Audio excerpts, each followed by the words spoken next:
Isang matagumpay na operasyon kontra droga ang isinagawa ng mga otoridad sa Maguindanao del Norte kung saan nasamsam ang tinatayang 680,000 pesos na halaga ng hinihinalang shabu sa isang buy-bust operation.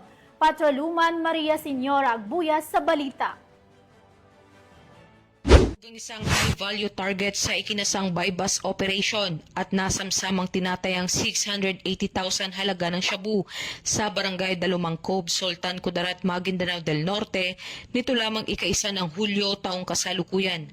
Kinilala ni Police Brigadier General Jason C. D. Guzman, Regional Director ng ProBar, ang naarestong sospek na si alias Raha, 35 anyos, may asawa at residente ng barangay Simsiman, Pigcawian, Cotabato.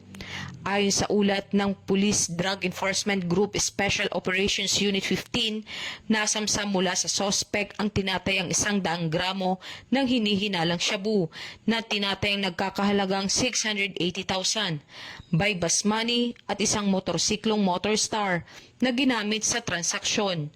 Samantala, nasa kustodiya ng Sultan Kudarat Municipal Police Station ang sospek at nahaharap sa kasong paglabag sa Republic Act 9165 o Comprehensive Dangerous Drugs Act of 2002.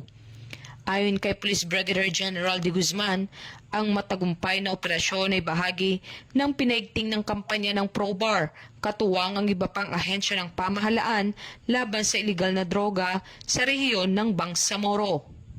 Mula rito sa rehiyon ng Bangsamoro, ako ang iyong Police News Network Correspondent, Patrolwoman Maria Senyora Agbuya, alagad ng batas, tagataguyod ng balitang pulis.